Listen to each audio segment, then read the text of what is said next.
Good morning, everyone, and welcome to this webinar brought to you by The Space. Today we're looking at a first-timers guide to using branching narrative online. I'm going to start by explaining a bit about how we'll work today, and then I'll give an overview of The Space as an organisation. The really practical things to be aware of are that the webinar is being recorded, so it will be available after this session for about 6 months or so on our YouTube channel.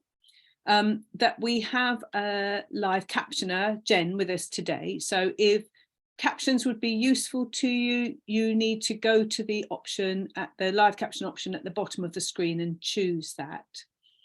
And the third thing to say is that we use the chat function a lot in these webinars. So that's a good way of everybody talking to each other, adding comments and ideas. We'll share some links with you, and also questions to the panelists as we go along. The questions won't get answered immediately, but we kind of have sections where we look at the questions that we've got from the audience and share those with the panelists. So that's really the plan, and I'm just going to show you quickly a slide which gives you an overview of The Space as an organisation, so you understand what it is that we're doing and why we're doing this webinar. So as you can see, we're the UK's digital commissioning and development agency for the arts, and there's really the core of what we do is commission organisations to make digital content and reach audiences digitally. And it's the case studies that we use in the webinars, and the two projects we're going to hear about today are both case studies that have been commissioned by The Space. So a lot of the content they're talking about is, you know, in terms of the sort of digital production, is that The Space was involved in those pieces of work. And over 800 organisations have accessed our support, and that includes, the support includes the webinar, of which this is one of a series, the webinar programme. So that's who we are and what we're doing. And just a bit of a sense of what we're going to cover in this session today before we get into it. So we're going to start with Sarah Fortescue from The Space, sort of talking about why we're interested in branching narrative as an organisation, what the interest is. And then we've got the two case studies. Kat Boot from Can't Sit Still is talking about what would George do, which she'll tell you more about. And Kevin Quantum will be talking about the virtual magic school. And we'll really get a chance to get into some sort of detail about these projects. And I think what's really interesting about them is that for both of these people, this is a first foray into a branching narrative project. So it's really about the experience of how did they build it, what happened. And just to be clear, neither of them is a technical expert, so we're not able to answer very technical questions about the platforms and how they were used. But you know, if those things are interesting to you, you can raise the questions, but I'm just saying that we won't necessarily be able to answer anything that gets super technical. Lots of space along the way for audience questions and input, and that really is the plan for the session today. And as the plan said, we're going to start by hearing from Sarah. She's going to give us a bit of context from The Space's point of view. Morning. Hi. Morning, Sarah. So really, when we started setting this up, you said to me that you'd noticed an increase in the number of proposals coming into The Space that had the words interactive in them. And I wonder if you could tell us a bit more about that. Yeah, so we have a commissioning strand at The Space, which these two projects are part of, called low cost R&Ds. So they're digital projects that have an element of research and development to them. And yeah, I think in the last few rounds, we noticed more and more applications coming through where the R&D was the interactive element. So we have quite a good range of experience working on these low-cost interactive projects, but on another strand, we'd supported this project called The Boy in the Book, which was a branching narrative experience. When I say branching narrative, they are responsive stories, so audiences can choose what happens next at various points in the piece, and that helps them determine the narrative of the overall show. So The Boy in the Book originated from this brilliant team who created a Choose Your Own documentary show, where audiences in the room could choose the journey of the protagonist, who was a Choose Your Own Adventure books superfan. And we supported the digital iteration of this. So it was a very big budget, multi-year project, and it was built from the ground up with a developer. It was big success. It was nominated for a Webby, and I'm going to put a link in the chat in a minute so that you can all look at it, as well as a sort of summary of how it came to be and how they did it. So since that project, several platforms have come onto the market which can help individual artists or businesses create these branching narrative adventures. And I would say these solutions are brilliant for those who don't have that much technical experience, or for those working with a much smaller budget. So it's been quite popular. We've currently published 3 of these branching narrative projects. So What Will George Do, which we'll talk about in a minute, a Coventry City of Culture project, which is on the BBC, and The Boy in the Book. And we also have 3 projects in development. So the brilliant Magic School, which will also come on to, an interactive science show for kids, and a project from a Midlands team that utilises pre-existing footage from a really popular immersive theatre show that they did. So yeah, I think it's going to continue, and we'll see more and more of these experiences used in loads of different ways. Can you say something about how the technology's developed? You're saying it's changed. Yeah, I think the main thing, it's just become more accessible. So I think the technology is probably the same, but there are now user-friendly solutions. I'm sure we will get onto today that they still require quite a big commitment and some getting used to. But the big difference between now and a few years ago is that somebody without a technical background can feasibly use them, like from start to finish. I would say as well, just for anybody that is not familiar with them, they're a really good way of using multimedia. So it doesn't all need to be video. You can have audio, part recorded action video, or some animation sections, and kind of bring them all together. There are some hybrid solutions where teams can take your footage and do some coding, so it's a bit less off the shelf than the ones we're going to talk about. And they might offer a bit more of a tailored approach.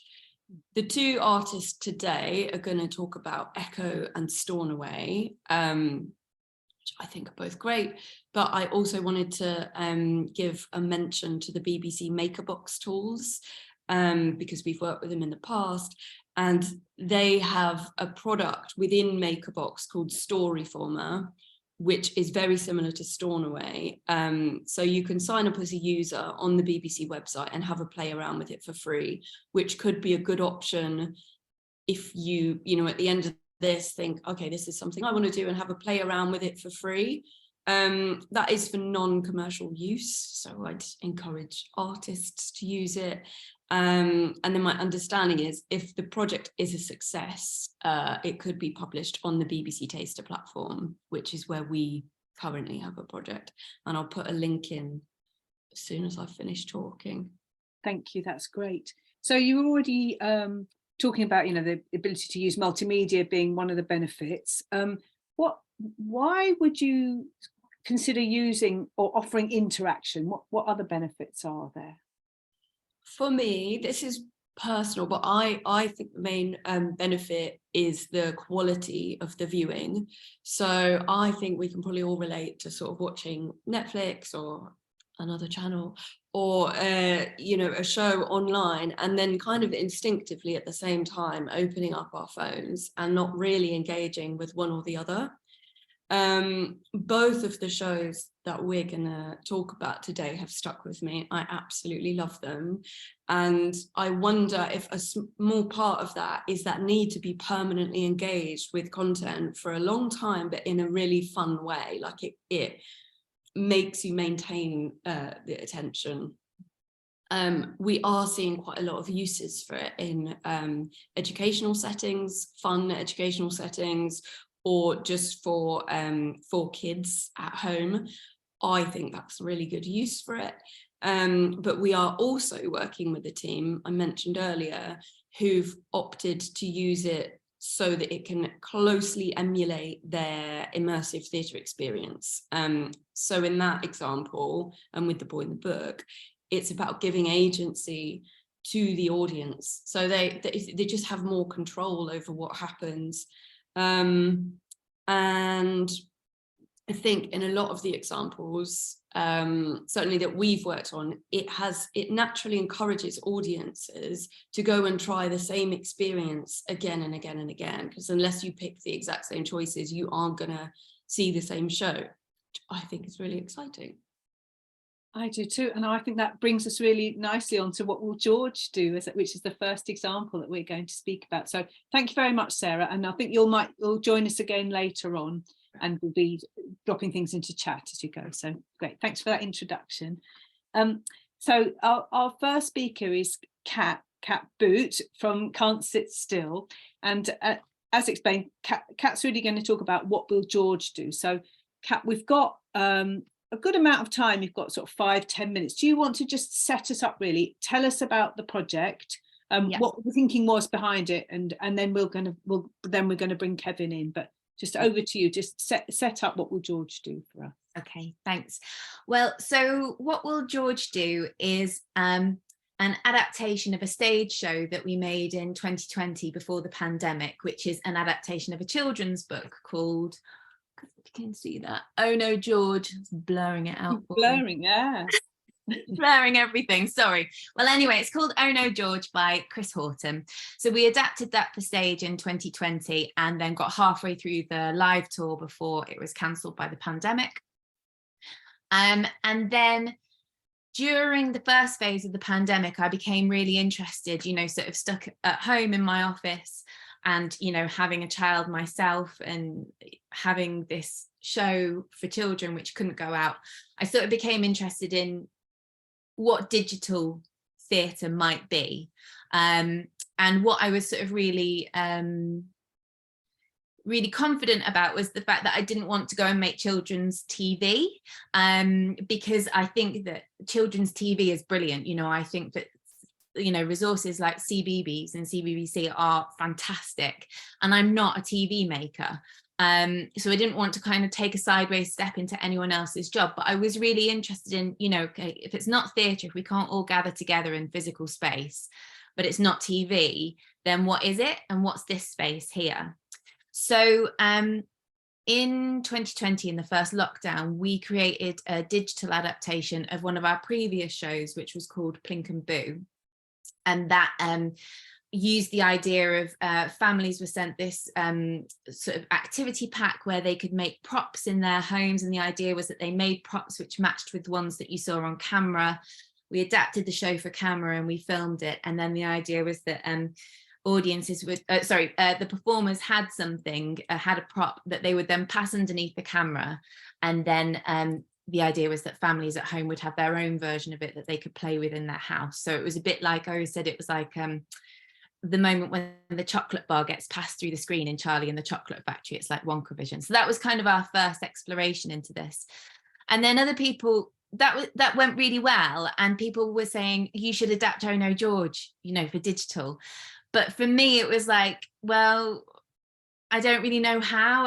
I don't get why I would. It didn't seem to kind of be the right thing. I couldn't work out how we would do it. And then something that I've been aware of in the live show was that, so in the story, George is a dog who's left alone in the house with a cake on the table, and he's told not to eat the cake, but he's a dog, so of course he's going to.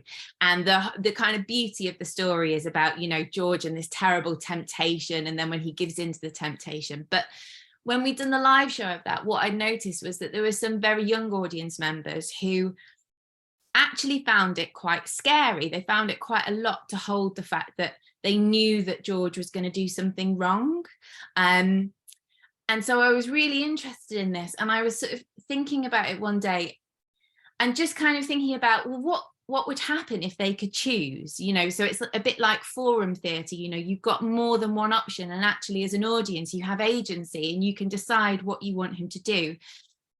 And I fell down a Google rabbit hole and completely by chance stumbled across Echo.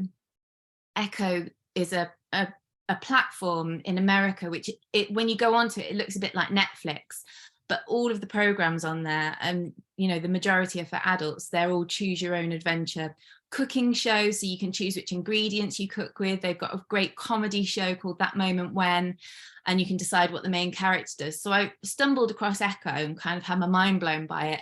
And then even more than that, found Echo Studio, which is basically the software to create an Echo program. And it's just open source, just anybody can use it. And that was kind of like, I started thinking about George and kind of went, we can actually do a digital version where we could have George choosing different options. So instead of just going and eating the cake, the audience can choose, do you want him to eat the cake, or do you want him to try and go to sleep? Do you want him to try and be good, basically? So that was, so the idea was kind of born along with the finding of the technology that would enable the idea. It all sort of happened at the same time. Brilliant. Thank you. Thanks. That's a lovely setup. And I'm going to, will you stay there, Kat? And I'm going to bring Kevin in now and ask him to give us the background to the virtual magic school. Brilliant. Okay. Hi, Kevin. Yeah. Hi, Kat. Quite nice to meet you. I was listening to your story there, thinking how similar it was to mine. You know, I feel like the lockdown, this sort of encouraging looming factor that encouraged everyone to look in different ways, and that was kind of my experience as well. So, Virtual Magic School is an evolution of a thing that we call Magic School. There's not too much creativity there, but this has been an in-person event that we've ran through the Edinburgh Magic Festival, which I'm a director of for probably about 12 years now. And what started off as a 2.5-hour in-person workshop for about 20 children in front of a magician.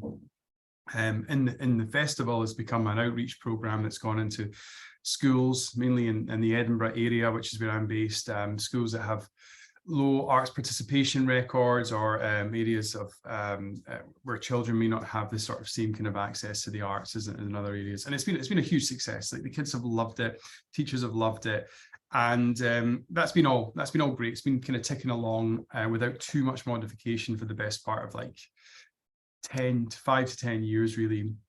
And then lockdown came along, and I, like you, Kat, was stuck, not just being a theatre maker anymore, but also a teacher and a whole bunch of other things for my daughter. And I also had a newborn at that point as well, but I have another daughter who was 6 at the time. And we were just really trying to find a way that, once we got over the shock of it, how to sort of help other parents who were in a similar situation to me, do something for our classmates. And what we started doing was making this virtual magic school, something that fused numeracy and literacy and science with magic, right? The curiosity of magic. Often, whenever you see a magic trick, there's a curiosity that's instilled in a child. They want to know how it works. There's like this natural questioning of the process and what goes on. You know, it's a really lovely thing to see. And if you can kind of direct that in a slightly different way, which is what we were trying to do with the Virtual Magic School, towards the science fields. Now, prior to being a magician, a theatre maker, I was a physicist, so I have experience. I have a foot in both camps there, so I was quite comfortable talking without any extra additional resources. So my daughter and I sat down. We started making this magic school online on YouTube. And, you know, I was marketing myself as like the Joe Wicks of magic. And we must have recorded about 50 or 60 lessons. And there was this thing where we taught the trick, and then we would talk about the real secrets, which was usually the scientific principle behind why the trick worked. And it was great fun. So I started thinking, to myself, the opposite from what you thought, Kat. I was thinking, how can I make this into a TV project? So I was like, I thought I'll try, and I had a few friends at the BBC, and I knew they were crying out for content on BBC Bite Size at that moment. So I reached out, and then this thing became a BBC Bite Size project and had a way bigger reach than my YouTube channel, which was doing quite well, to be honest. And yeah, that's where it sort of that's where it kind of stopped, really, for maybe the best part of a year. And I had this idea that I wanted to develop a kind of a more rounded course. I mean, I was doing this off my own back. I wasn't being funded or anything. This was just a project, as I say, with my daughter. So there was a lot of benefits other than being paid, which is a tough thing to do at the start of lockdown, especially for me. I make most of my income usually from ticket sales, from touring shows. But I was still keen to develop it, and I think I applied for some money from Creative Scotland, which I didn't get, but I'd done a whole bunch of work to try and structure the whole thing and see how it could become this bigger piece of interesting, more content. And then I came across the space and the funding they had for the digital work and digital development, which I applied for, was successful. And the branching narrative never really came until Sarah and I sat down. Sarah, who you've just heard talk earlier, and she encouraged me to have a look at it. And I was resistant first, I think, but I went into it and had a look at all the different platforms she recommended, Echo, the BBC one, and ultimately Stornoway, which is the platform I ended up on. And yeah, I started then trying to build a bit more of a funding pot around what we'd receive from the space, because I realized the project with branching narrative was going to be a lot bigger than just this linear video. And we started formulating what this would look like, and then how the lessons would go together, and we canvassed teachers, and we realized that numeracy and literacy were big problems for schools who'd had primary school children who'd had lots of breaks from their classes. So we took all that on board and then created this thing that quite ambitiously fused magic with numeracy, literacy, and science, different narrow aspects, but nonetheless, and also the presentation skills associated with a magic trick or presenting something in theatre. And that was split into two parts. That was the magic part and the trick part. The trick part is the puzzle, the thing that you're like, oh, how does that work? How's that done? The magic part, though, is when you take that puzzle and you apply all the really amazing aspects of theatre, the presentation, the storytelling, the script writing, the prop hat, all the sort of stuff you get in the theatre world, and that suddenly becomes a magic experience rather than just a trick. Mm.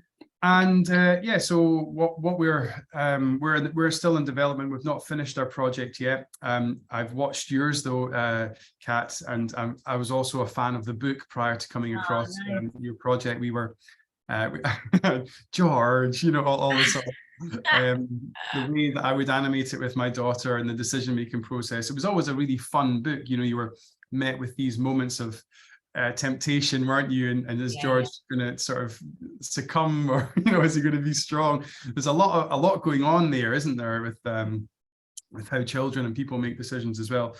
The only difference in my project was, so I think with my technical background, when I got into Stornoway, I was like, all right, how can I break this? How far can I push this software before it crumbles? So I went down this black hole of hiding Easter eggs. I would leave little challenges in the previous videos saying, if you listen to my favorite joke 4 times in a row in the next lesson, you'll get an extra magic trick. So then they have to go in this circular loop of listening to my joke before a thing is unveiled to them.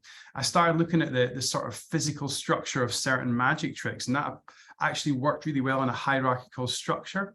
That meant, in sort of short, we could bend the Stornoway or bend any kind of branching video structure to actually do a magic trick in real time. So one of the trial versions we made was me reading your mind through this branching video technology.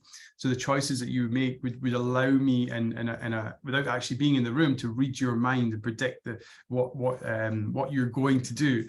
And then what else did we built? There was a few other little innovations. So that sort of bending magic to fit the narrative, the hiding the Easter eggs, I felt was quite nice. And there was one other thing I can't remember just now, but I was really feeling like I wanted to stretch the software as much as I could. But that then meant massive hierarchical structures that were very difficult to manage, you know, and I built systems around it, often using pens and massive sheets of paper that I bought, like a roll of paper, and I would sketch out all these narratives. And, you know, I felt like, you know, I was reading articles about Charlie Brooker when he made his famous Bandersnatch and the episodes of Black Mirror that's on Netflix, and he was using branching video technology, and he was like, oh, I had about 280 videos, it almost broke us. And I'm looking at my thing going, I've got over 350. What am I gonna, you know? And I felt like and overwhelmed, but it's all kind of collapsed now. It's all kind of, it's in my head, and it's all the sort of little issues around it were solved, and we've recorded all the videos, I hope. So sometimes you miss them and you have to catch up in another way, but I think we got them all. And yeah, we're in the process of launching it. So it'll be a free resource for any primary school in the UK. It'll be tied to the Scottish and to the English curriculums, thanks to the teacher working group. So teachers will know exactly when they open the box what they're going to get. There's no upskill for the teachers who open it, so you can just jump straight in and start this class. You don't have to do any preparation, and the props that you need are pretty much things that you can find in the classroom: piece of paper, pens, elastic bands. There's no barrier to entry when it comes to the props that you need to use. So that's Virtual Magic School in a nutshell. Brilliant, thank you very much. Pleasure. I just wanted to explain to the audience that what we've done is I just put into chat a link to what will George do, where you can see because it's out there, isn't it, Kat? So you can see all the episodes and really play with it. And with Virtual Magic School, we've put the beta. It's a beta version of one trick, isn't it? Which really, when you get a chance to look at it, some of the things that Kevin's been talking about will become clear. So yeah, that's what people will have. Oh yeah, because there's so much to it, isn't there? So that's what you've got in chat. And we're not going to show them in the webinar because obviously they're experiences that you choose, make decisions about. So it's for the audience to play with those as you want to. And we're going to carry on with the questions now. And if there's any particular questions you want to ask to Kat and Kevin, please just, as Angela said, put them into chat. So I wanted to just go back a bit to this. You're sort of talking about the use of branching narrative, and I just bring Kat back in. Sort of, what do you think it gave you creatively? What does using that structure, what does it allow you to do? I think the main thing for me is just about, you know, as Sarah was saying right at the beginning, it's around the interaction with the audience, and it's about finding this space between children's theatre and the sort of theatre that I make would usually have some sort of interaction in it anyway, and TV, which, although I think it's excellent, I also think can be quite a passive experience. And you know, as a parent, I'm fully aware that, you know, particularly when my kid was, you know, sort of under 5, CBeebies was my time to be able to like run quickly around the house and do all the cleaning up and, you know, do the washing and everything like that. So I wanted to create something where families were experiencing it together. And when you have some sort of interaction, I think it requires that active engagement. So I think that's what it does for me. And I think what was tricky for me, and it sounds like, Kevin, your experience is really kind of the opposite. It's like, I was really afraid of the technology and found it like just, I mean, it breaks my brain to even think about what you're talking about, because like when you start describing it, I can now see that branching narrative in my head. Like I know the way on Echo, I know how it's laid out. And then when you talk about like the Easter eggs and like the repetition 4 times, immediately like I'm looking at like the tree that you would have to draw, and I'm already like, oh my gosh, that is so beyond anything that I can cope with. Because I was literally like, because I think the other thing is like we were trying to tell a story from start to finish, but add in these moments of choice. But then when you add in the moments of choice, you can't just keep going with those choices because you'll never actually come back to the original story. So for me, there became this question of like, how do you allow choice? But then you need to like keep bringing it back in, like when it branches. So like literally on Echo, you're looking at something which will branch out, and then you'll have like 4 more options here. And then if you give 2 more options to each of those options, then you've got 8 options. So very, very quickly it can kind of explode. So for me, it was like a challenge of like, how do I give options but then keep bringing it back in, which was one of the reasons why I ended up splitting the story into 5 different episodes, so that each episode is, you know, it starts with just one node, as they would call it in Echo. Yeah. So I think it's super impressive, Kevin, that you were like trying to break it. And I love the idea of the Easter eggs. I mean, like, that's the sort of thing that I would absolutely love to have done if it had been like a different project and I'd had more bravery. I think, yeah, I totally agree with you. I was, my sort of terminology was, we need to collapse the narrative again. So Yeah. you'd have this, it's like watching a time travel movie and there's all these different things that can happen. And it's just like, it messes with your mind. And there's some times where I had about, you know, I think I had 32 parallel lines going that I had to collapse all back into one again. And the problem is that when you reach, we call them story islands and Stornoway, the nodes that you have. When you reach that new story island, that new node, you have to remember that people are coming from lots of different places. So this was another issue that we had to have. Say, for instance, there was 4 different ways you could come to this story island that then offers the same choices going forward again. So you're collapsing from 4 different locations. This is really hard. Unless you've actually done it, I understand that this is maybe quite a tricky thing to manage. You'd have to have 4 different videos that acknowledge the fact that they've come from different places to make sure that the story makes sense.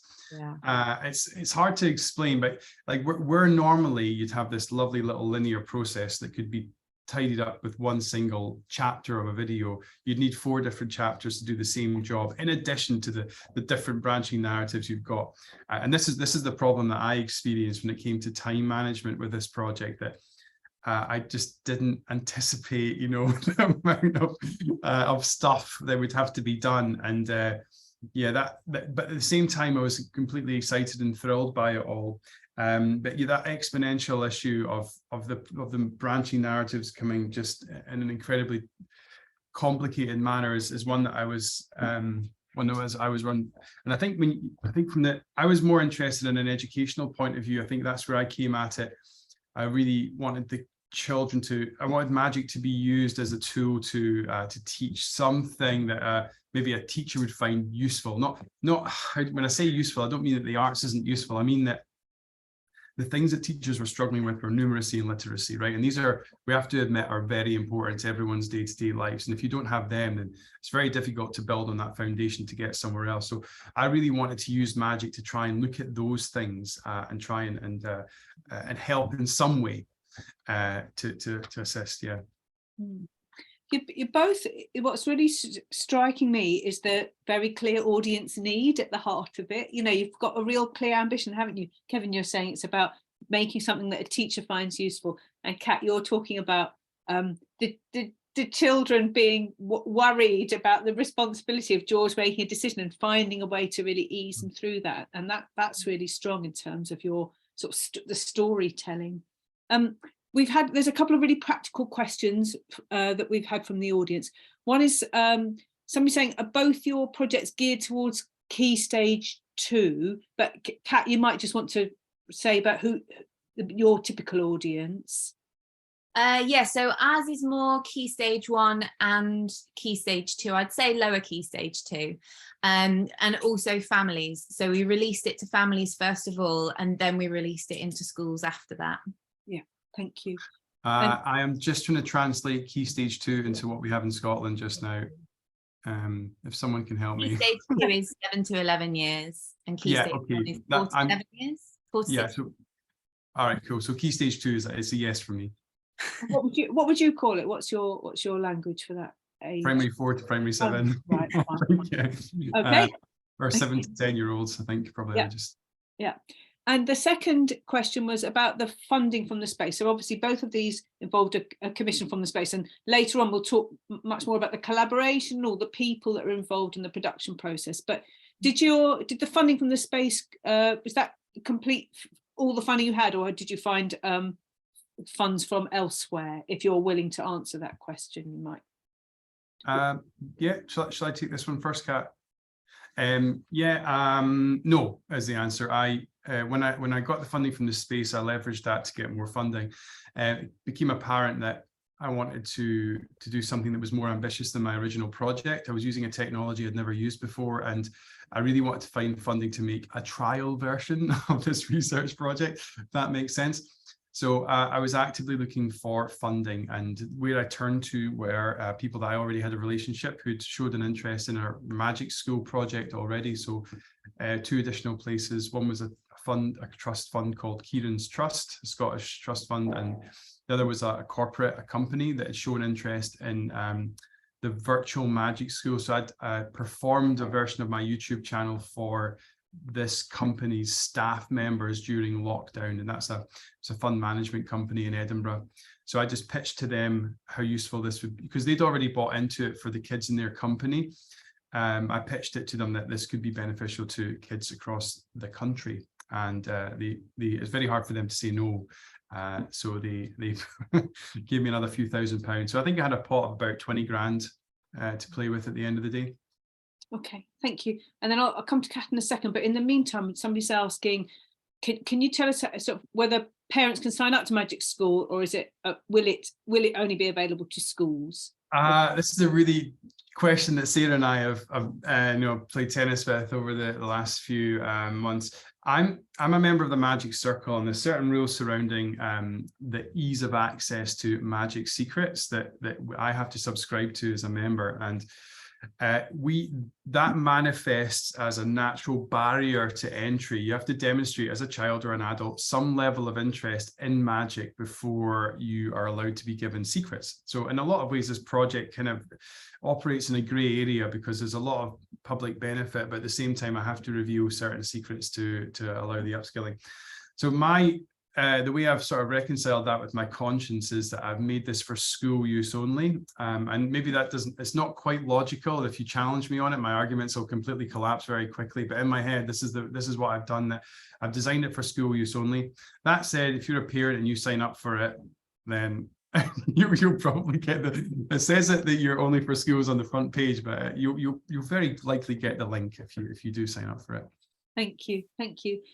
And Kat, there's the question to you about was there anything that you would want to say about the funding of the project? Yes, so we had a couple of other pots of funding as well. We received some funding from the West of England Combined Authority, which is where I live. So they're a kind of pandemic related grant funding for creative grants for organisations and individuals in the area. And then also we used, same as Kevin, used the grant from the space to then apply to Arts Council England for some match funding, and we received that. But I would also just say as well, like the commission from the space was a lot more than a grant. And it was that, I mean, of course the cash was useful, but the support that Sarah provided, and then Dom, who worked with us on the marketing and distribution, that was actually really crucial in making it what it was, because through that commissioning process, my idea of kind of, how it was going to work and how it was going to be distributed really changed, and the space really supported us with particularly the marketing and distribution, and pushed us in a really good way, because I need that push, because very often I'm kind of all about the creative project and then I just forget about how anybody's actually going to ever access that. So that was really, really valuable support that I don't think I've ever really received that from another funder. So it was really, really great. I just want to echo that and say that the preparatory phase, I think they call it the amber lighting phase off the top of my head, it was a really beneficial process to go through. It was tiresome, at least it felt that way at the time, maybe for you as well, Kat, like that just wanted to get started. But a lot of the planning, that pre-planning that we did was really beneficial at this point, like as the seeding lists and the marketing tools that we were encouraged to start from day one. I'm so glad I'd done that in day one. Otherwise, I'd be like, I'd be quite stressed out about it just now. So yeah, I'd echo that sentiment. I think after the break, we're going to cover both those things and sort of dig in a bit more detail, both in terms of the process, the production processes, and the marketing and the audience development. So I'll get you to sort of get into that after the break. But beforehand, there's just a bit of time to sort of think about the platform, what you liked about it, your choice of platform, and what it's offered you creatively. So Kat, I'll start with you. Do you want to just tell us a bit more about, what was your experience of using Echo? And because we know that you really used Echo, didn't you? Yeah.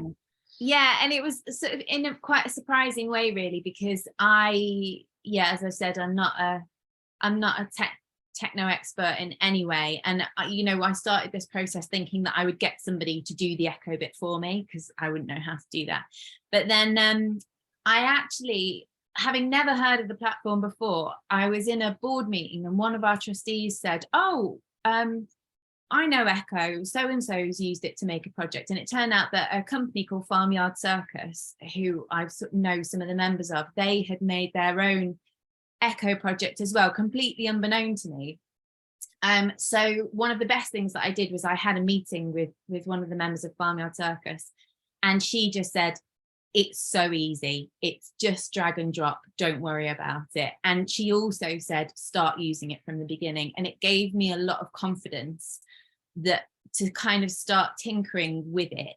And although I was still at that point, I was like, well, yeah, that's fine, but I'm still going to get somebody else to do it. It sort of became clear through the planning that actually I needed to do it because I needed to understand how the platform worked in order to understand how we needed to film stuff. Because you have to understand how the platform works to like know how to start and end each node, like the transitions that Kevin's talking about is super important. And yeah, so using Echo became like a really integral part of how we actually planned it, that if I hadn't have done that, it just kind of would have been a disaster, really. But also I think in getting to know the platform, I then kind of became aware of like some of the creative opportunities that it held as well. So for example, when you choose your buttons, so you literally drag and drop some buttons into place. So we've got 2 buttons: should George eat the cake or should he go to sleep? And they're here. So Echo will give you some button styles, so you can choose your own button styles. And then I realized that actually you could import your own button, so you can have like a JPEG and you can import your own picture. But we were working with an animator who was animating some of the sound and doing creative captions and stuff like that. So then I sort of realized actually what would be the best for our animator is if they just have an animation of the buttons, because then we can kind of make it move and stuff, and you can make it look really interesting. And what I can do with the buttons is I can make them invisible. So you just get the animator to put the buttons wherever they want, and then I drag and drop my buttons and turn it to 0% opacity, and then it all works beautifully in like a really creative way. So I think it's just that's a really specific example, but what I'm trying to say is I only knew that through like quite a lot of hours of playing around with the platform and just discovering what certain things did kind of in my own time. And it was easy. It really was easy to do. Good. Oh, carry on, Kevin. I think you've got something to add. I think my experience was similar with Stornoway. I guess the customer support was really good. So I had a lot of questions around extracting user data. I really wanted to see how people were using it, and they were quite keen to sort of explore some things that I wanted to do they weren't able to do at the back end, or they're trying to sort of sort now. I was always quite keen on the user pathways, thinking how could I do that, and I've not managed to access that yet, but I've got funding for another project that uses this that I'm hoping to have a look at in more detail. The IP, the intellectual property around Stornoway was really interesting. They'd come up with a way of tidying up the incoming narratives into one story island. So it meant this massive kind of hierarchy of nodes or story islands and lines connecting them could be simplified, really simplified down to something a lot more contained. And from my point of view, that tidied up because my diagrams were a lot more complicated on paper, so that tidied up everything when I got around to doing it. And it was also drag and drop. It was really quite easy for me to manage that process. I started messing around with the button technology as well in a slightly more sneaky way, more playful way. So I would set up a scenario where I would be getting upset with the user, and then I would say, well, okay, it's up to you. You can choose one of 2 options.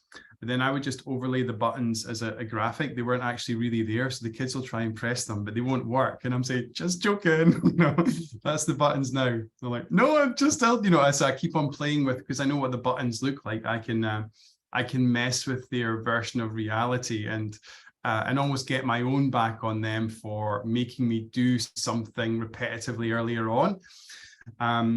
That was another sort of little thing. I also like the idea that, you know, that the kids, I felt were, if I was a kid anyway, I would try and break it. I would try and go in a circle as many times. So every now and again, I think I just hide a little video saying, can you stop, please just move on. I'm so exhausted with this. You know, I would build in little videos that would show my exasperation that they were trying to break the thing.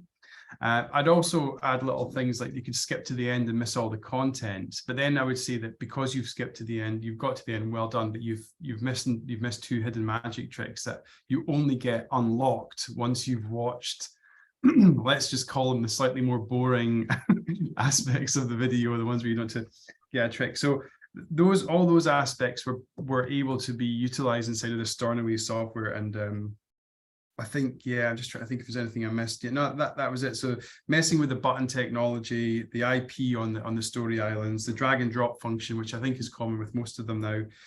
And yeah, the idea that you can play with the buttons, and I think you can do the same. I didn't do any animated. I was just too taken on with the process rather than having time to animate buttons, sadly. Although I would have liked to in future projects, I'd probably explore that too. And Kat, is there anything else you want to add in? Yeah, well, just to say, so in one of our last episodes, we did a similar thing to you, Kevin, in that we sort of played around with this button pressing idea. So at one point you get offered an option, I can't even remember what it is now, but it's basically, do you want George to be naughty, or do you want George to be naughty, or do you want George to be naughty, or do you want him to be naughty, or do you want him to be naughty? And then they all kind of like start chasing each other around the screen and going like that. So I think it's really nice to like use the format of the experience to then kind of, you know, like mess with the experience as well. So I really like that. And since finding out about Stornoway, because I didn't know about it when we were doing the Echo thing, but when Sarah told me about it, I went and had a look at it. And I think like to just compare the two platforms, I think what you're getting in terms of the feedback that you get from the people who run Stornoway is really good, because Echo is run by a company in America and they just don't reply to any emails. They're a British company. Yeah, I think they're based in Bristol actually, which is where I am. So the guy that runs that seems really nice, and I think that's definitely a benefit of that platform. I think the way that you use them is like, it seems pretty similar to me. And then the other difference is that Echo is like totally free, but I guess I am kind of always going to be at the whim of, you know, like if the platform gets taken down, then that's kind of it. Whereas I think Stornoway you have to pay for or something. Do you pay money? Yeah, it's paid for. But I'm more than happy to pay for it. I think like it's when I look at everything that's gone on behind the scenes to make it, building that into the budget was not an issue at all for me. I felt like it was money well spent. And, you know, I think I budgeted for 2 or 3 years worth. And after that, the model probably would have to change from a sort of free one to a paid one, just to sort of cover the expenses. I'm not talking much. It would probably be like something like £10 a year license per school or something like that, if they felt like it was that of benefit to them. But that would have to happen to cover I think it's £200 or £250 a year license fee. So yeah, I don't know how it'll. So otherwise, I'd probably just sell the whole thing to another company that works in the educational space that might benefit from it. I really don't know what I'll do with it in the end, but I'm not tied to any one option either. Yeah, and I think that the benefit that you get of Stornoway is a bit like kind of BBC versus my like Channel 5, because like I have some like advertising-y stuff and like some things that pop up that I can't get rid of, and I think that's kind of like what I sacrifice for being on a free platform. You don't really have it with Stornoway, do you? No, it's I probably I don't think I would, unless that was my only option, I still would have gone for the paid op. I feel more in control, and the conversations I've had with, I think it's Kate, her name is, have been really beneficial and insightful. And I'll absolutely be going back to Stornoway for this next project that I'm working on now. And Stornoway, like they've released some statistics recently. There's an 83% increase in engagement when, and I'm not sure what age group this is applied to, but I guess maybe across all their users, that when you're watching this video branching technology over a linear video where there's a start, a middle, and an end, and it's curated by a director somewhere else, but where you're curating your own experience, that the engagement levels like almost double. It's incredible the amount of benefit the user will get, the end user, especially when you're working with kids whose attention spans, as you know, are pretty short. Adults are as well, but that's what I like. Really, that massive increase in engagement is incredible. Yeah. It is, and we had a question about user experience and any kind of any new knowledge or surprises coming out of it. But I'm going to get you to hold that thought, because we need to take a short screen break at the moment.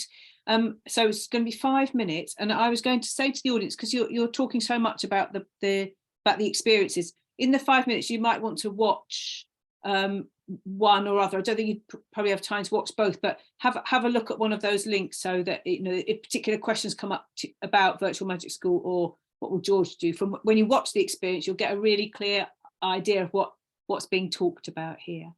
So we are going to just cameras off, 5 minutes break, Kat and Kevin, and we'll be back at 11:56 and carry on with the conversation. Thank you. Cool. Thank you.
Okay, so we're ready to start again if Kat and Kevin are around. Hello. Good. So I was going to put the next question to you first, Kat, anyway, as Kevin appears. We're sort of really thinking, the conversation kind of gone into audiences and users. And as we said, you're very clear your audience need when you started the project. But can you say something about what's the impact been? Who are your audience? How are they using it? How are they engaging with what will George do?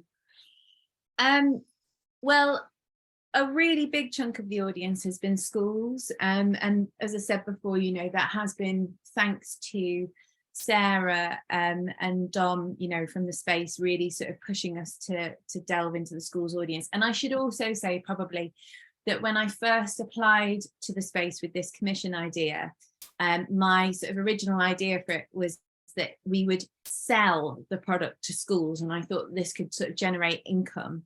And then through this orange lighting process that Kevin was talking about before, where it's basically a bit between kind of the initial idea and the space saying that they like the idea, but then before you actually get commissioned, I had a conversation with Sarah, and she sort of said, if we're going to fund it, we just want it to get out to as many people as possible.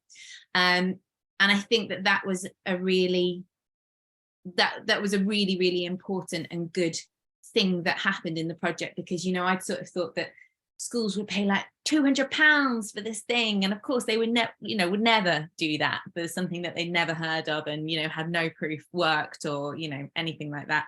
So So yeah, it's completely free, and it's still free to access on our website, but we really pushed it into schools. We work from Concert Still's point of view, we work with a freelance marketing manager who was absolutely brilliant in terms of contacting schools, letting schools know about it, letting them know it was coming up. And so the reach has been just extraordinary compared to anything that we've done before. I think we've had over 150,000 views now, which, you know, compared to our stage shows, you know, we were touring to sort of, you know, maybe 6,000-7,000 people. So this is really taken it to a next level in terms of people who've experienced this.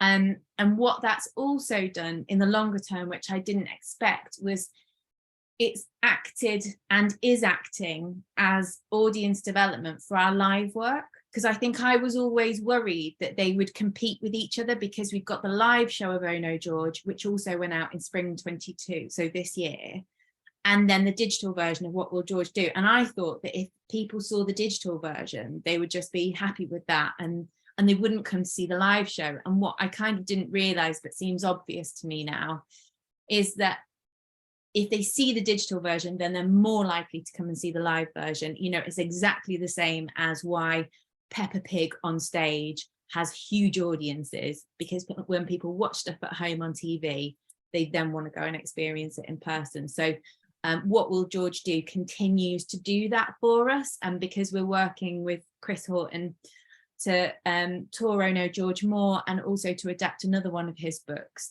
it's a brilliant marketing development tool for us and for the theatres that we visit. Yeah. And I think when we spoke before, you talked to me about accessibility as well, and that being quite an interesting area for you to explore. Yeah. Well, I mean, this isn't so much about branching narratives, but for us, I said that we work with an animator, and the purpose of working with the animator was so that we could creatively caption everything that was, all of the words that are said during the experience. But also we were experimenting with whether we could animate the music. Basically, can we find a way of animating for a deaf audience what the music's doing? So we work with this incredible animator called Adelia Day, and I feel like with What Will George Do, we found a really nice way of doing that. So when the music starts, you'll see, like, in the corner of the screen there'll be like a little animated instrument that starts playing, and then sometimes little characters who are actually from the picture book will come on and they'll play like a trumpet or something like that. So you can kind of get the rhythm of the music and an idea of what sort of instruments are being used. And then the way that they also use the words to move around the screen also helps to animate the feel of the music, which helps with accessibility. And we had some feedback on that from a deaf service who've been using the film, and deaf families and things like that who found it really useful. And I suppose that you're echoing what Sarah said in the beginning about sort of multimedia potential here, and putting lots of different layers and different content into when you're using the branching narrative. Yeah. Okay, thank you. And Kevin, we know that you're not fully launched and live yet, but you know, sort of in terms of thinking about the user experience and the audience, what's your plan? What are you wanting for the people who use the Virtual Magic School? Oh, you're muted.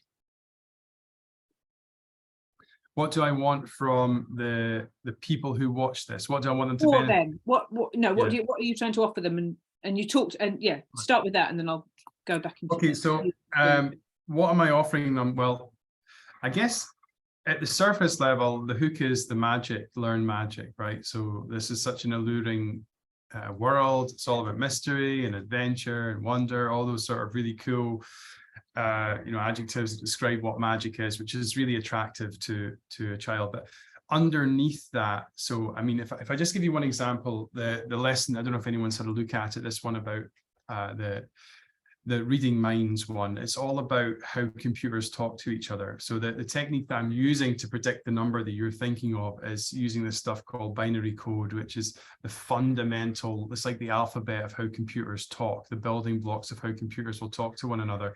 It's not using words like we do, but it's using ones and zeros or yes and no's combined together to make really complicated strings of numbers. But fundamentally, that's where we're taking the child to then be able to actually translate binary code into numeric numbers, the sort of number system that we would normally use as people, which is like, it's quite a complicated journey to go on. So that learning that aspect of mathematics is couched in a way that you kind of don't even realize that's what you're doing until I spring it on you at the end, because the only way you can learn this magic secret is by learning binary code in disguise. And it's only then that I pull back the curtain when I call it the real secrets, that the way this is actually working is this binary code, this thing is supporting this magic trick from underneath. So from the kids' angle, they're secretly learning quite complicated mathematical techniques that they may not have really reached until high school, or may never have even reached them, but they're learning them in a way that they don't even really learning them until I tell them at the end, surprise, you've actually learned some maths now. And so yeah, there's like that. I'm still almost using the structure of a magic trick, which is all about surprise. Inside there's a general structure of this video as well, that they realize at the end, sugar, I've actually learned magic. I've actually learned some maths, or I've learned some storytelling skills, or I've learned something about gravity, or I've learned something about, so that for me, so from when you ask me about what am I wanting them to get from it, I want them to learn a magic trick, of course, that they can show their friends and be excited about and share that around the school community. I want them to learn science or maths or whatever the skill is that I focused on in that particular lesson. And then the whole, every lesson's in two parts. The second lesson is all about the presentation skills.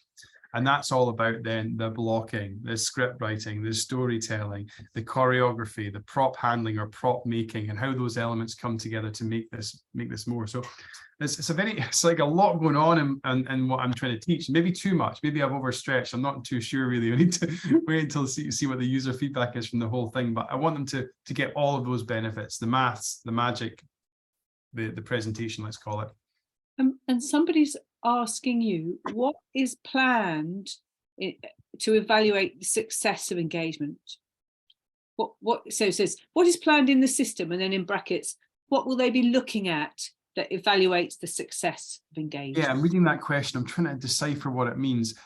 What is planned in the system? So I'm guessing that's meaning how can we gauge success through the Stornoway software, right? So, in the script, what is planned in? Right, I'm getting more information. I'm trying to piece it together, but it seems like I'm getting drip-fed information. If you could ask the question really explicitly, so I'm really, all right, okay, so I have lots, so yeah, maybe we'll come back to that question once it's just like one question. I want, while we're sort of looking at questions, I just wondered whether anybody had a chance to look at either of the projects, and whether you had any questions to come up from the audience from watching the project, anything else that you're curious about. Go on, sorry to interrupt you, Kevin, were you going to carry on? Oh yeah, so I guess if I just broadly talk about the data, I can look at how long a user spends on the things, right? So by looking at the amount of data that's been used by any particular user, I can see how much overall data, how much data I've used as get a certain amount of bandwidth from Stornoway.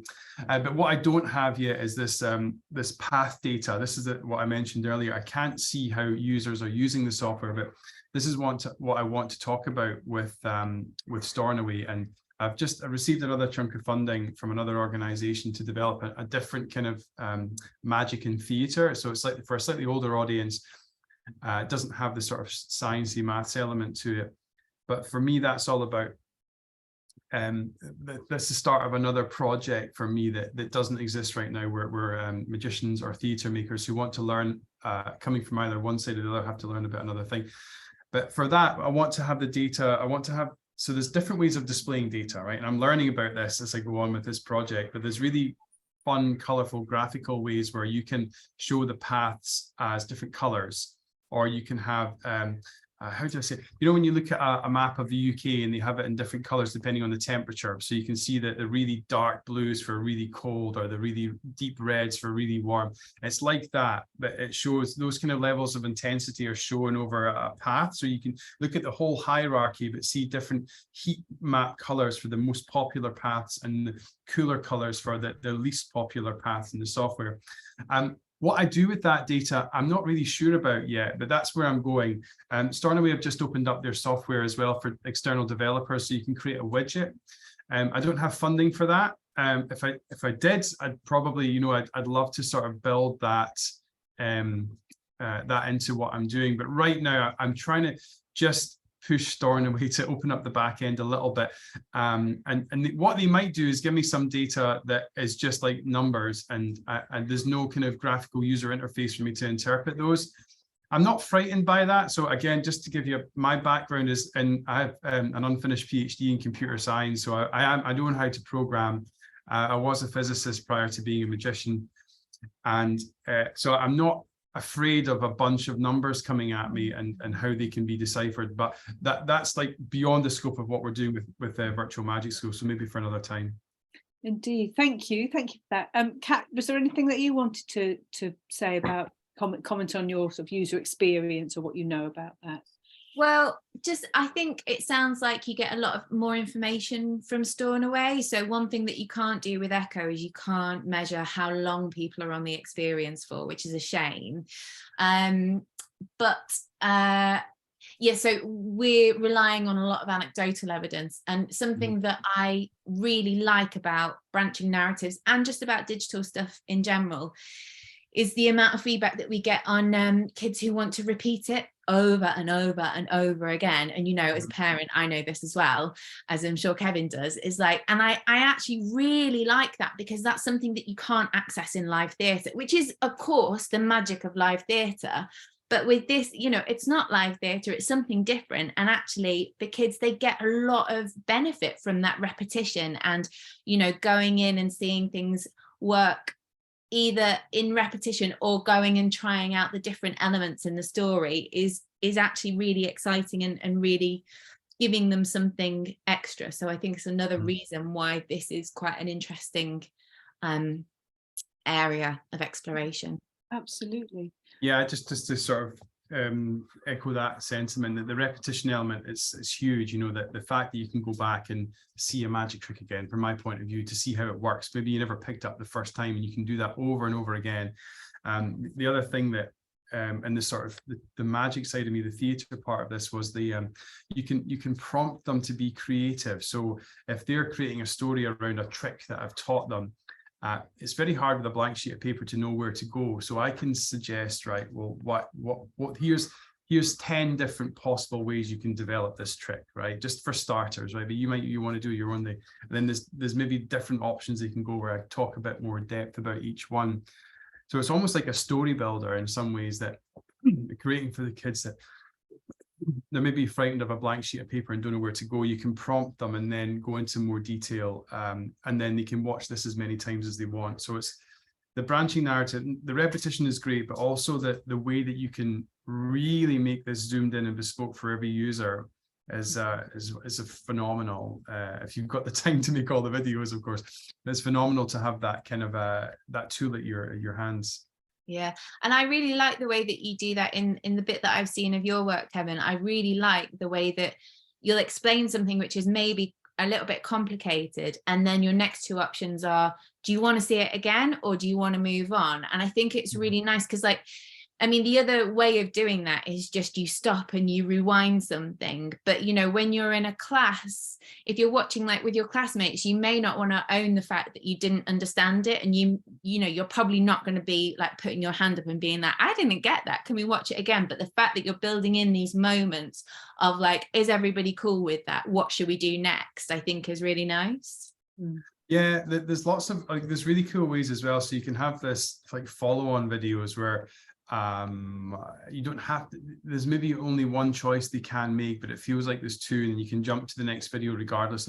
So I might put in a little thing like, so did you work out how that was done? So do you, before I show you how this works, did you work it out? And they say yes or no, but it doesn't really matter what they say. It just collapses instantly to the next video and saying, well, whether you worked it out or not, blah, blah, blah. And just another little trick, you're talking about this whole landing from different locations and tailoring the video. By the end of like the 6th lesson, when I was just pulling my hair out, I ended up just making everything really open. So I didn't prompt the user, I didn't ask the question. I said, where we go next? It's up to you. So just so I didn't have to build that into the script and get lost or tied to certain stories, I would just leave it open-ended and then can plug in the options below without having committed verbally to them.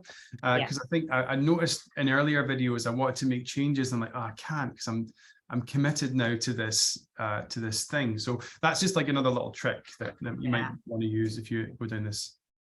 And I'm going to bring Kat back in as well, because that also this reflects back to the conversation we had beforehand when I was asking you about what will George do, about the difference between your theatre making process, which is I think what we're getting into, isn't it? The production processes, the difference between your theatre making production process and the branching narrative production process. And Kevin saying I'm committed now is what's flagged that for me, because I think that's a learning point for you as well. Yeah, I mean, as a theatre maker, I work extremely collaboratively. All of the work that we make is devised. We don't work from scripts. You know, it's very kind of live and in the room, and everything can change and things change during performances. And I always actually really encourage that. And yeah, just doing this was just the opposite, the absolute opposite way. You know, there was so much planning that took place before we filmed anything. And there was so much of me just having to make decisions, because normally as a director, I'm like, it's all about the team. And if I don't know, or if I'm not sure about the way to go, I'll kind of feel it out with everyone else and say, what do we think? And they're usually right. And that's the way that I like to work. And with this, it was me sitting in my office on my own going, what do I think? I have to make a decision right now. Okay, I'm going like this. And it was really, for me, it felt really daunting. But and I would say that the prep work for the filming just took so much more time than I ever thought it was going to. There was so much more work to be done. But every single minute of that prep work felt absolutely invaluable on the day, because when we got to filming, we had, well, for me, it felt like quite a big team. We had, I think there was like 3 or 4 people in the filming team, and then we had all of our crew as well, so our performers, stage manager, and various different people, and you know, the film crew are expensive. They're really expensive, so it's absolutely imperative that you get through everything that you need to get through. And so on the days of filming, it was like a really tightly run ship. You know, we had a spreadsheet and we were just ticking things off, and there weren't any breaks. We were just going, and there was no chat or discussion about how we should do a thing. It was like, this is what we're doing. We'd rehearsed it all. Let's go. And for that, it worked really well. But it was like totally the opposite way to doing to how I would make a theatre show normally. I would tend to agree with you. It's very kind of militant in its sort of execution. I would say there's very little room for much deviation from the plan, which is probably why I started building in this thing. And I felt like the complexity element. So originally I wanted to do this as a 2-person presentation, that two people would both be in front of the camera doing a sort of a 2-person sort of filming thing. But by the time I'd worked out everything and I'd managed to fit all of everything into my own head, I'm thinking to myself, to get someone up to speed on this, it's going to take 3 weeks. You know, I'm holding all of this information, and like you, I had like next to me, just out of camera, I had a really big screen with a massive spreadsheet on it with all of the different videos, all of the things I had to say during that video, all of the options that at the start and at the end of the video I had to sort of build in. And I'm just trying to sort of keep track of this. And then there's a teleprompter as well with just the bullet points just above the camera so I don't get lost. And I got overly ambitious with, yeah, this is like, I just want to stick to the question, I guess, sorry. So the problem with all that complication meant that, and over 350 videos, I ended up having to do it myself, because I just didn't have time and budget to outsource the training necessary to up to let someone else in on this. So I had to present everything myself. And that was the other problem when it came to directing as well. Although I had my team was smaller than yours, so we had one cameraman, we had an assistant camera person, we had a sound person, which again, it's expensive to have those person. And we had me and someone else kind of helping me manage. So it was 5 people on set during the 4 days of filming, I think we had. And then we had another day for the trial version, just to sort of learn how to do it. But it was super intense. It was long days, and we were recording. Like sometimes I only had most of the cameraman said to me at the end, he said, like, 80% of those videos you did in one take. And he was, that's incredible for our industry, that just doesn't happen. And I said, well, we just don't have the time. I have to make it work, unless it's a critical error, I just need to keep on plowing on through this. We don't have, like, if this was a normal linear video and I was making a 20-minute presentation, I'd probably do it 5 or 6 times, and then just cut in with different edits and use it. I didn't have time for that. You just get it done and then move on. Otherwise you get bogged down and it just doesn't work. So yeah, that was my experience as well. So this is all really valuable, isn't it, for anybody who's thinking about doing this? Some of the things that would really help you to know in advance. Would either of you have done things differently if you'd have known the layers and the complication, or you? Yeah, I would have made less. So I made 8 lessons in the end, eight lessons, and each of those lessons has between 30 and 60 minutes worth of footage. I would have made 6 or 4. I think, like, I simply just was really pushing it at the end to get everything in at the level of quality that I wanted to. So don't overestimate your skills and abilities in this if you're doing it for the first time. I think, like, just be really reasonable about what you can accomplish. I really wanted to outsource loads of stuff. I couldn't. It was such a complicated project that just to try and train someone else to get in on this, it would have just taken so much time. So I ended up having to, and I didn't want to, but I just had to project manage almost every single element of this. And it was really exhausting and time consuming. It still is. I'm not finished yet. I wish I was on your side of the fence, Kat, but that was my experience. You'll get there. Don't worry, it'll happen. So for Christmas, hopefully. And what about for you, Kat? Would you approach it differently with the benefit of hindsight? I think I would have programmed in more time before we went to filming. So I think, yeah, there was so much to do, and I would have preferred that to not feel as intense as it did. And some things, I would have liked to have done, like we always collaborate with, like, children in schools when we're making our work, and we had some workshop time booked in, and then that couldn't happen because there was a big storm and the schools were closed, and then there was no time to rebook it, just small things like that. So definitely more time in the pre-phase. And then I guess I would just also say, I wouldn't change anything about this, but just to mention that, like, the post phase was also really intensive for me. And I think what worked really well, so I was working with the editor, the composer, the animator, and then I was inputting everything into Echo. And what was really helpful in that process was trying to be really clear before we started work about what the workflow was and who would receive things and when, and how we were going to work on things. So would it be a case of we would finish one episode and edit, and then it would be passed to the composer, or would things get sent over piecemeal? And really, I mean, I don't think there's like a set way of doing it, but it was just, understanding how it would work for us in our team, I think, was really helpful. Okay.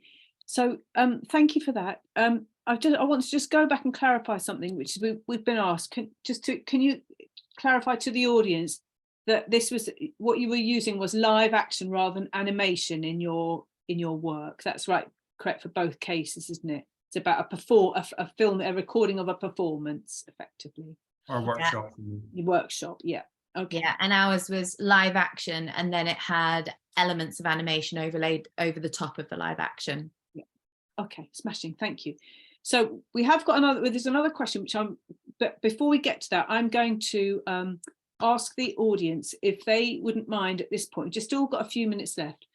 We're going to put a link into chat for our evaluation form. So it's really helpful to us to hear the evaluation from the audience. It helps us to think about how we can improve the webinar program, and also helps us to retain the you know, that they're free because we can give data and stats about what we use. So please fill in the Survey Monkey form.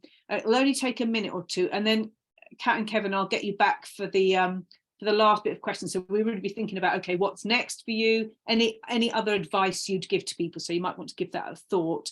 And also there's a question in there which you might like to have a look at while the others are doing their evaluation.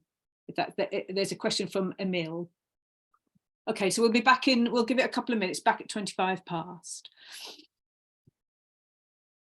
So yeah, just stay there.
Okay, I'll get Kat and Kevin to come back for the sort of final wrap up. And also I think Sarah's going to join us again. Kat or Kevin, did either of you have a quick response to the question about sort of backwards story building? Go on, Kevin. Yeah, I guess like I would just say that because it was a workshop, there's kind of a structure, there's a start, a middle and an end really very clearly built in.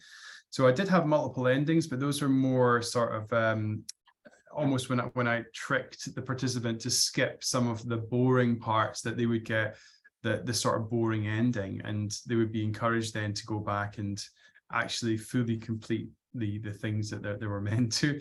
So that was really the structure when it came to the ending for me. It was just a sort of playful nod back to different points you could go to in the lesson. Thank you. Kat, did you have anything? Yeah, I would just say, well, the second part of the question was, would it about considering multiple endings? And I think that, if you were devising something from scratch specifically for a branching narrative platform, that kind of is like the logical thing to do. And I think that's really exciting that you could have multiple endings. I've no idea what working backwards would be like. I guess it would just depend on the way that your brain works. And I think like what's quite clear to me this morning is that my brain works quite differently to Kevin's. And so, it's just like how you access that kind of that software and that idea, and maybe working backwards works really well for you. Lovely, thank you. Okay, so we've just got 4 minutes left, so I think that's a minute from each of you to either, and Kat and Kevin, it's either to say what's next for you, or what is there any other piece of information you'd like to give to people who are thinking about doing that. So just have a think about that, and I'm going to come to Sarah. And what are your sort of final thoughts, Sarah? Just a minute from you.